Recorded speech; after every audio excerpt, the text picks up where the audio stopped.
সময় যেন নিজের নিয়মেই সবকিছুর হিসাব নিচ্ছে। একসময় চায়ে চুমুক দিয়ে দিল্লির মসনদে বসা নরেন্দ্র মোদী এখন রাজনীতির এমন এক সন্ধিক্ষণে দাঁড়িয়ে যেখানে তাকে নিয়ে প্রশ্ন উঠছে দেশ কিংবা দেশের বাহিরে।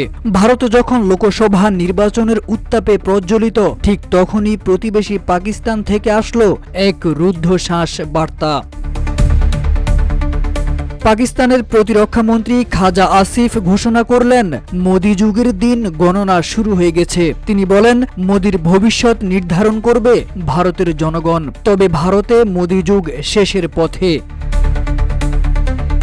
এই বক্তব্য শুধু একটি রাজনৈতিক মন্তব্যই নয়, এটি ভারতের বর্তমান শাসনের প্রতি আন্তর্জাতিক অসন্তোষের প্রতিধ্বনি বলেই মনে করছেন বিশ্লেষকরা। RICL TMX, যুগের পর যুগ স্থাপনা থাকে মজবুত। এতেই থেমে থাকেননি পাক প্রতিরক্ষা মন্ত্রী, বরং আন্তর্জাতিক অঙ্গনে বিস্ফোরক মন্তব্য করে বলেন, ভারত শুধু পাকিস্তানি নয়, কানাডা ও যুক্তরাষ্ট্রেও সন্ত্রাসের মদদ দিচ্ছে। তারা এখন একটি বৈশ্বিক সন্ত্রাসবাদী রাষ্ট্র হিসেবে পরিণত হয়েছে। পুলওয়ামা ও পাহেলগাম সহ কাশ্মীরে যেসব হামলা ঘটেছে তা নিয়ে পাকিস্তান বহুবার নিরপেক্ষ তদন্ত চেয়েছে, কিন্তু ভারত সবসময় তা এড়িয়ে গেছে, এমনটাই দাবি করেছেন খাজা আসিফ। তার ভাষ্য, মোদী সরকার কাশ্মীরকে একটি অভ্যন্তরীণ বিষয় বানিয়ে তুলেছে, অথচ বাস্তবে সেখানে চলছে মানবাধিকার লঙ্ঘনের অব্যাহত ইতিহাস। এটি শুধু ভারতীয় গণতন্ত্রের নয়, গোটা দক্ষিণ এশিয়ার জন্য একটি উদ্বেগজনক ইঙ্গিত।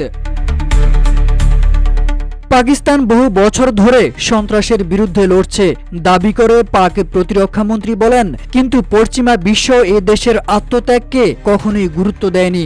উল্টো ভারত আন্তর্জাতিকভাবে পাকিস্তানকে কোণঠাসা করতে চাইছে। মোদীর দল বিজেপি একসময় যেভাবে একচেটিয়া জনপ্রিয়তা ভোগ করত, সাম্প্রতিক বছরগুলোতে তা অনেকটাই নড়বড়ে হয়ে উঠেছে। মূল্যস্ফীতি, বেকারত্ব, কৃষক বিক্ষোভ এবং সংখ্যালঘুদের অধিকার হরণ, এসব ইস্যু মোদী সরকারের জনপ্রিয়তাকে প্রশ্নবিদ্ধ করেছে।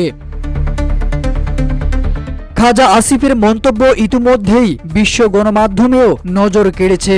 দক্ষিণ এশিয়ার রাজনীতিতে ভারত পাকিস্তানের উত্তেজনা নতুন কিছু নয়, তবে নির্বাচন পূর্ব সময়ে এমন কড়া ভাষা বিরল বলেই মনে করা হচ্ছে।